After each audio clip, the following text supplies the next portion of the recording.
Today on Inside the Issues, I speak with Bruce Riedel on the Iranian nuclear program. Hello and welcome to the initial installment of the third season of the Inside the Issues video podcast series. I'm David Welch, your host, the Balsillie School's Chair of Global Security and Professor of Political Science at the University of Waterloo. And every week I'm pleased to welcome here into the studio at the Center for International Governance Innovation a noted expert on some aspect of international politics or global governance. And today, to kick off our next season, I'm very happy to welcome Bruce Riedel, a senior fellow at the Brookings Institution, and for 30 years an analyst with the Central Intelligence Agency and an advisor to 4 different presidents. Noted expert, particularly on the Middle and the Near East. And Bruce, we're very happy to have you here. Very timely, your visit to Waterloo, because among the most pressing items in the headlines these days is Iran and the possibility that there may be a war between either Israel and Iran or Israel and the United States and Iran in the not too distant future. So appreciate having your insights on this, both your deep historical insights and your current insights. And perhaps you might start by giving us a sense of why it is that Iran is apparently in search of a nuclear capability and why it's so resistant to the global pressure to keep that under limits. Certainly. Well, first, it's a pleasure to be here today with you. Iran is a country that feels isolated, feels under siege.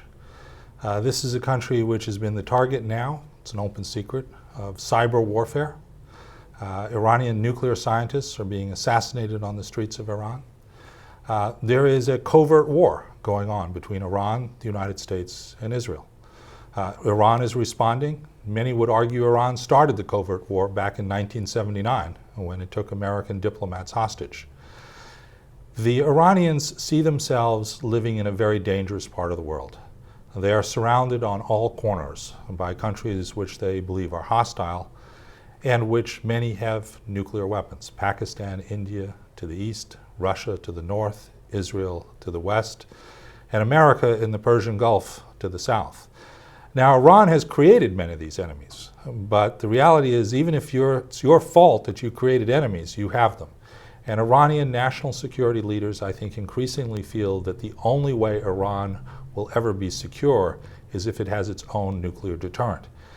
They remember that their neighbor to the east, Afghanistan, and their neighbor to the west, Iraq, have both been invaded or liberated, depending upon your point of view, by the United States in the last decade. Neither of those wars would have happened had Iraq or Afghanistan had nuclear weapons, and that's a message, that's a lesson the Iranians unfortunately have drawn from recent history. But Afghanistan was invaded because it was host to Al-Qaeda, and Iraq was invaded officially because it was seeking nuclear weapons. So Iran doesn't host Al-Qaeda. Right. In fact, Al-Qaeda is quite antagonistic to Iran. Absolutely. And if it's going to be invaded, it might be invaded precisely because it's seeking nuclear weapons. So if you're sitting in Tehran and you're trying to decide what serves my national security interests best, is it obvious that having a nuclear capability is a solution to a problem or a problem in and of itself? My guess, and this is just a guess, but it's based on a lot of time studying this Iranian revolutionary regime, is the degree of ambiguity is probably what they'd really like to have. The perception that they have a bomb in the basement without having actually tested it or taken the step of moving across the threshold. That's the kind of ambiguity about your nuclear program, which will tend to deter anyone from coming after you, but not necessarily get you into the jailhouse of having broken the non-proliferation regime and actually be a declared violator of international agreements. And in some ways, that's exactly the position the Iranians are moving themselves into. Everyone knows they're enriching more and more uranium. Everyone knows they have missiles which could be used to deliver a nuclear weapon. And at a certain point, everyone would agree, or most experts would agree, that in 5 years, probably less, they'll have that capability, and therefore they'll have the bomb in the basement deterrent. I suspect that's where the Iranians would like to end up. Now, for the United States, and especially for Israel, that may be, however, a step too far. Now, in the last 50 years, Iran's only been invaded once, and that was by Iraq. Iraq didn't do very well in that. Iran more or less demonstrated that it's a pretty tough place to invade. And you don't think they would take some comfort in the historical record of their own resistance to foreign interference, that in and of itself wouldn't be an adequate deterrent? You're absolutely right that the Iran-Iraq War is the formative experience of the generation which leads Iran today. Ayatollah Khamenei, the supreme leader, Ahmadinejad, all of these people, their life's worldview was formed in those 8 years of war against Iraq. Somewhere around 250,000 Iranians lost their lives. Another 500,000, probably more like 750,000, were wounded. It's scarred in their memory. Yes, they ended up repelling the Iraqis, but the cost was enormous. And they don't want to repeat that. They don't want another war like that. They want to be in a position, just like many countries around the world, where they feel confident that they have the ultimate deterrent. And unfortunately, nuclear weapons have become the badge of the ultimate deterrent. That if you have a nuclear bomb, even if you're a crazy, maniacal state like North Korea that can't feed its own people, you have the get out of jail safety pass. Now, you've described the Iranian motivation as primarily defensive in seeking a nuclear capability. The neighboring countries, many of them anyway, think it must be an offensive rationale. And certainly the Gulf states are worried about the increased influence of Iranian promotion of Shia Islam. Saudi Arabia is very worried. Israel, of course, takes Ahmadinejad's statements at face value that he'd like to wipe Israel off the face of the map. Two questions there. One is there any reason seriously to think that Iran might have local hegemonic or expansionist ambitions? And secondly, if they don't, why does he say things like that? Right. Well, 4,000 years of Persian history would argue, yes, they have hegemonic designs. Whether they do or not, memories in the Middle East are long. And Arabs in the Arabian Peninsula, Jews in Palestine, remember when Persian armies did come and conquer them. Now, it may have been thousands of years ago, but that legacy is there. And this regime, over the course of its 30-plus years in office, has been a dangerous regime. It's sponsored violence and extremism. It's sponsored terrorism. It is the patron of the Hezbollah terrorist organization. Its track record makes everyone understandably very, very nervous. And an Iran with nuclear weapons may acquire them for defensive purposes, but once a country gets nuclear weapons or nuclear weapons capability, the historical track record is they get pretty cocky and pretty self-assured. And they're much more willing to push their neighbors around, particularly their neighbors who don't have nuclear weapons, small countries like the United Arab Emirates or Bahrain. So it's understandable. There's a lot of concern in the region about what will a nuclear Iran look like. No one wants that outcome, I think, other than the Iranians, and it's understandable. But I think at the same time, much as we would prefer not to have an Iran with nuclear weapons, we also ought to recognize one other fact. There's nothing in the 30-plus years of Iran's history as an Islamic republic that suggests it's a suicidal state, that it's bent on using nuclear weapons the moment it gets them for some goal. Iran talks a lot about wiping Israel off the map, but its history shows it's more careful and pragmatic in the use of force and not likely to engage in a suicidal maneuver because, after all, Israel's a nuclear weapon state too. Very good. We'll be back in a moment with Bruce Riedel. You're watching or listening to Inside the Issues, a CG Online podcast. Look for us at cgonline.org, on Facebook, on Twitter, and on YouTube.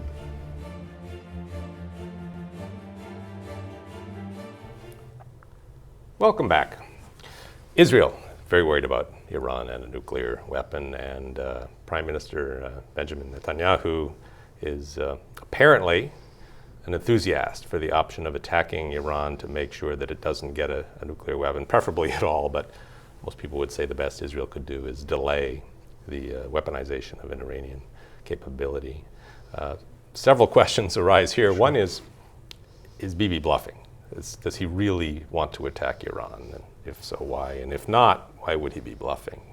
And secondly, what do you make of the fascinating debate in Israel where very senior people in the intelligence community and the armed forces are directly contradicting their own prime minister on the advisability of attacking Iran?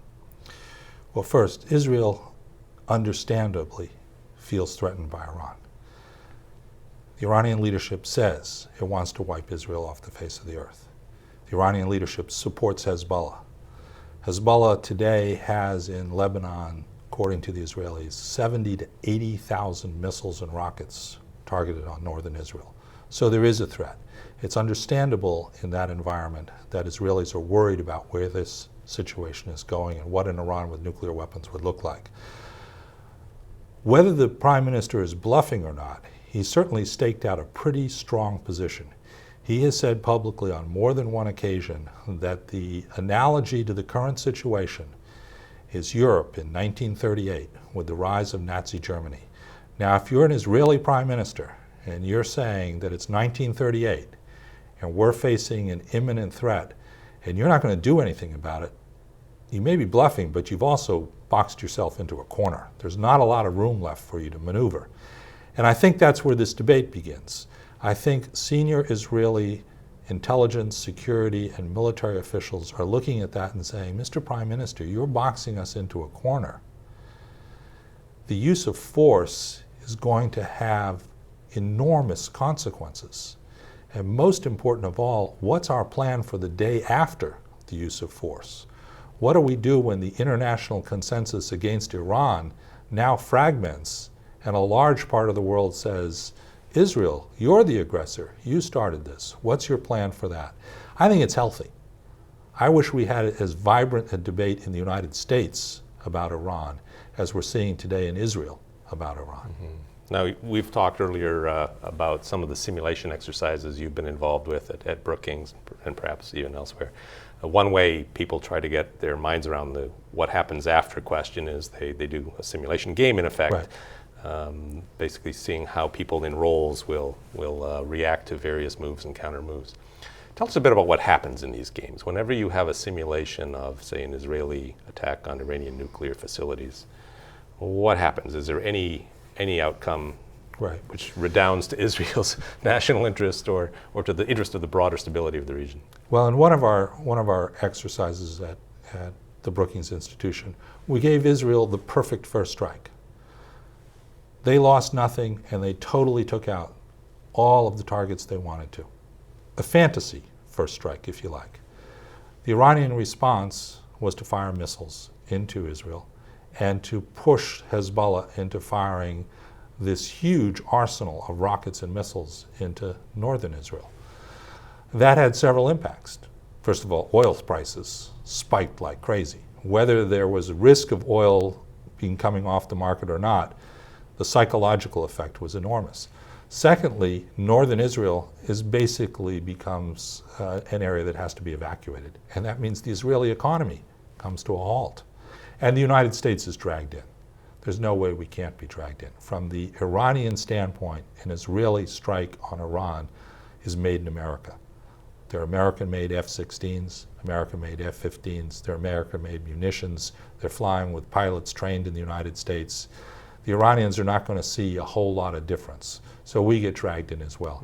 Is it that the Iranians are attacking Americans in this exercise? In most experts' judgment, including my own, the Iranians will retaliate not only against Israel, but against American targets as well. And there's a target-rich environment of American targets, not the least of which, of course, is Obama's war next door to Iran in Afghanistan, where the Iranians could easily make what is already a very, very difficult conflict even more precarious for the United States. But there's also American targets throughout the Persian Gulf, the Arabian Peninsula, Turkey. Israel is a relatively hard target to go after. The United States is a very easy target to go after. And in these exercises, do you continue them long enough to try to determine whether the United States is likely to respond aggressively towards Iran? Do these end up in a very large-scale war? Absolutely. It becomes a regional war, basically from the Mediterranean to the Khyber Pass. Not all as intense, but a regional conflict. And if you look at the debate in Israel today, you will see people like Ephraim Halevi, the former head of the Mossad, or Yuval Dishkin, the former head of the Internal Service, all saying this, that what starts off as a small conflict can rapidly become a regional conflict with unintended developments and whose outcome becomes almost impossible to predict. So you can't even tell who would win. You can't know ahead of time. I mean, that's the lesson of the last two wars America has gone into, Iraq and Afghanistan. It may look easy going in. It's always going to be a lot more complicated once you're there. That's right. We'll be back in a moment with Bruce Riedel. You're watching or listening to Inside the Issues, a CG Online podcast. Look for us at cgonline.org, on Facebook, on Twitter, and on YouTube.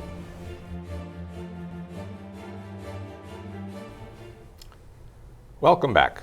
So some of what's going on may have something to do with the fact that the United States is going to elect a president in early November. How does that electoral politics factor into the politics both in Israel, in the United States, possibly even in Tehran? Sure. This American election, like most elections in democratic countries, is more about internal affairs and, as always, more about the economy than anything else. Foreign affairs barely registered in the two-party conventions, with one exception, Iran. Iran is a hot button in American politics. It has been since 1979, and it's intimately related to the issue of Israel and your support for Israel. It's no secret that President Obama and Prime Minister Netanyahu don't get along very well together. They have substantive differences, and anyone who's ever watched video of the two of men together can tell they just don't get along very well. And I think that Prime Minister Netanyahu would much prefer that the Republican challenger, Governor Romney, be the next president of the United States. But he's also smart enough to know that interfering in the domestic affairs of the United States is a red line that no Israeli government has ever crossed. The American election adds a sense of urgency over the course of the next 2 months and less. Will something happen between now and then because everyone will feel they want to influence the outcome of that election? Let's all hope not. I would hope that we would have a rational and serious debate about what should we do with Iran. We'd all like to see sanctions of diplomacy convince the Iranians to stop the time on their nuclear program, but they may not. And we need to have a plan B. And that plan B needs to be really thoroughly debated, thought about, and talked about, not in sound bites, but in a serious discussion. Now, Romney talks about Iran differently than the president does, and he does come across as much more hawkish. But there are people who say that one should take what Romney says on the campaign trail with a grain of salt because he's the ultimate pragmatist and that he will tack left, right, toward the center depending on the need. And that it's very hard to know in advance what his Iranian policy might look like. Do you have a sense of how we could predict that? Would he be as hawkish, do you think, as he sounds like he would be if he were elected? All candidates become transformed in that period between election and inauguration, and they start receiving briefings from the CIA and the Pentagon about the costs and the dangers of various options. But they also can't escape their past. If you run on a certain platform, it's possible to wiggle out of what you said, but it's not always easy, particularly if you've gotten campaign donations in the millions and millions of dollars from people who expect that you're going to live up to what you promised them, not only in public, but what you promised them in private, in those fundraising dinners and lunches and breakfasts you went to.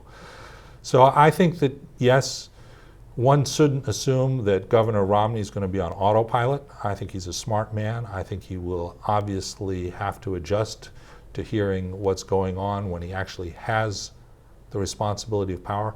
But he also inherits a legacy of what he's promised in this campaign. And he said on more than one occasion that President Obama's greatest failure as president has been to halt Iran's nuclear program. He's placed the bar for himself there pretty high. Mm-hmm. Now, Prime Minister Netanyahu would love to see any American president draw red lines, and beyond which, if Iran crosses them, there will be war, there will be military action. What exactly are these red lines that we keep reading about? What would they be concretely, in your view? And is it ever a good idea to draw red lines like this? The red line will probably be something about the degree of enrichment that Iran will be permitted to carry out. different experts will draw it at different points. I think President Obama and his national security team are understandably reluctant to lock themselves into a situation in which the decision to go to war no longer is an American decision. It becomes an Iranian decision. And that's the danger with red lines. You lose the power to decide whether or not you're going to use force. The decision to use force, to send young men and women to die for their country, is the most important decision any American president, any Canadian prime minister, any Israeli prime minister has to make.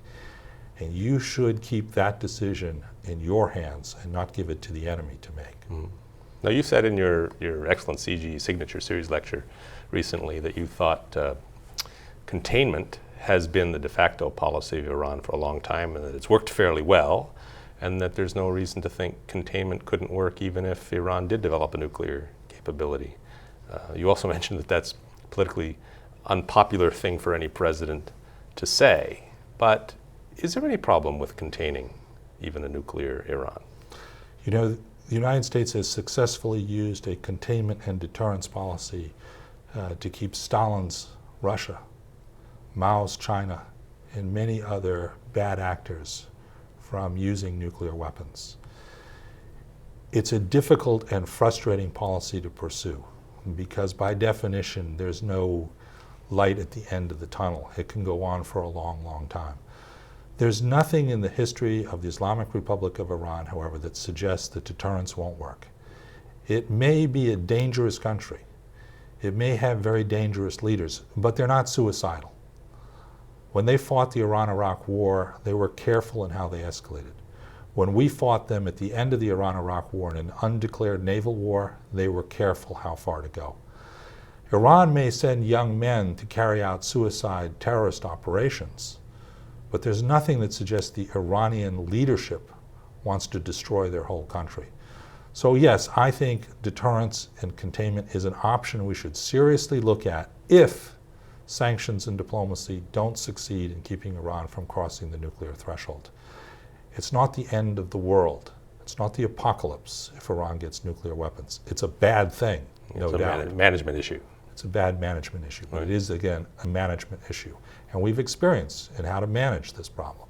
Right, very good. Well, we'll be back one more time with Bruce Riedel. You're watching or listening to Inside the Issues, a CG Online podcast. Look for us at cgonline.org, on Facebook, on Twitter, and on YouTube.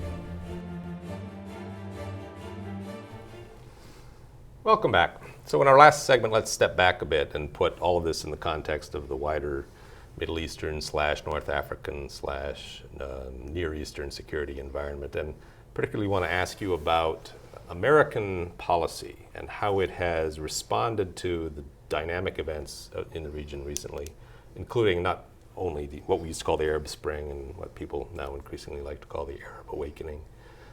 How is it going? Obama came into office 4 years ago genuinely wanting to improve relations with the Arab world, with the Muslim world, made a number of overtures, said he would sit down without precondition to speak with Iranian leaders. Very much an open approach. How's the scorecard look from your perspective? I think we have to start by understanding the magnitude of what's going on. For the last half century, every country in the Arab world was a police state. In Arabic, they called mukhabarat states. Some were incredibly brutal, like Saddam's Iraq.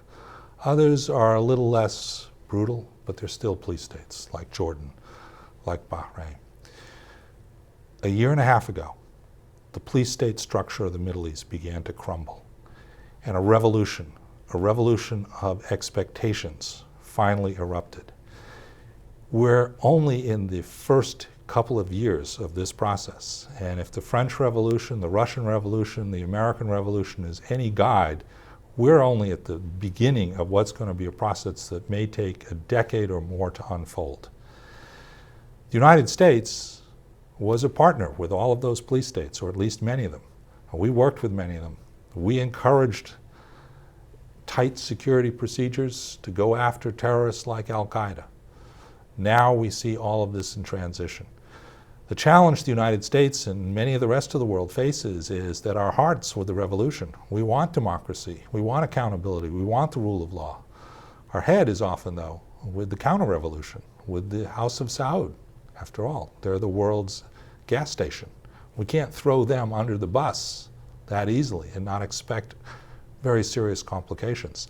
How do you manage being on the side of the revolution and being on the side of the counter-revolution at the same time? That's no easy task. I think President Obama so far has managed it reasonably well, but it often doesn't look very pretty because it isn't all that coherent in many ways. You're trying to manage a revolutionary process, and managing revolutionary process is very, very difficult to do. The dynamics of where this is going is not going to be made in Washington, it's not going to be made in Ottawa, it's not going to be made in Tel Aviv. It's going to be made in the Arab world and in the streets of the Arab world. We can influence the trajectory, but basically we're more observers than anything else. I think the president's got it about right, but he's going to have to continue to be nimble, and he's going to have to be willing to move with events. And apart from Iran, what are the other countries that you would flag as pressing, looming security challenges that will require a lot of attention from American foreign policy? Well, I think we ought to keep a very close eye on Saudi Arabia. Saudi Arabia is not immune to the message of the Arab Spring. The Saudis know that. The House of Saud has spent $130 billion in the last 18 months trying to buy off potential unrest at home. That's a lot of money. They clearly recognize that Saudis may want a hand in governing their future, just like Egyptians, just like Syrians, just like Yemenis. Change in Saudi Arabia is the $64 million question. Can it be done in some kind of passive way, reformist way, or will it come like it has in Egypt, like it has in Libya, through violence, through revolution? Keep an eye on Saudi Arabia. That's the one that really matters the most for all of us, and it's not immune to the Arab Spring. No, we've already seen some signs that Iran might not be immune to that either. There was the abortive Green Revolution, but the demographics show a youth bulge with increasing expectations, not necessarily wedded so emotionally to the revolution the way earlier generations of Iranian youth were at the time of the revolution.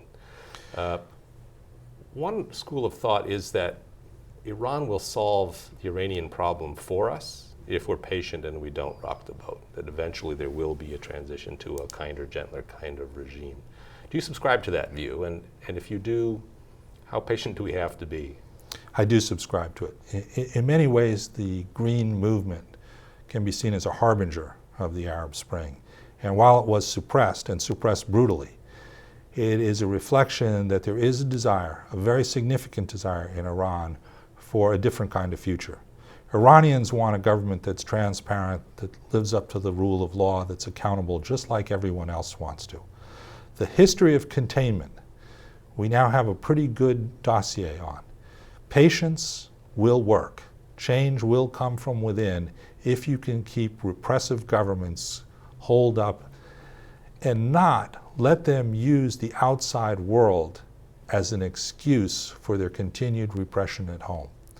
It took us 50 plus years, but George Kennan's argument that containment would ultimately produce change within the Soviet Union turned out to be right.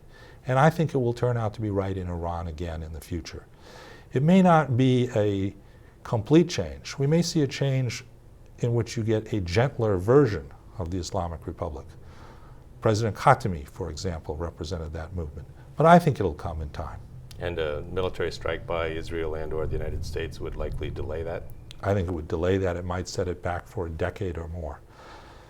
Iranians, like everyone else, are patriots. When they see their country under attack, they will rally behind the government. That's what happened in the Iran-Iraq War. In 1980, the revolution was very much still in doubt. Saddam's decision to invade Iran in September 1980 sealed the fate of the opponents of the Islamic Republic. Literally, many of them either went into exile or were executed because they were seen as traitors to their country. Mm-hmm. well, a very complex situation in a complex part of the world. But thank you for coming in and helping us sort it out a bit. And My pleasure. appreciate your insights.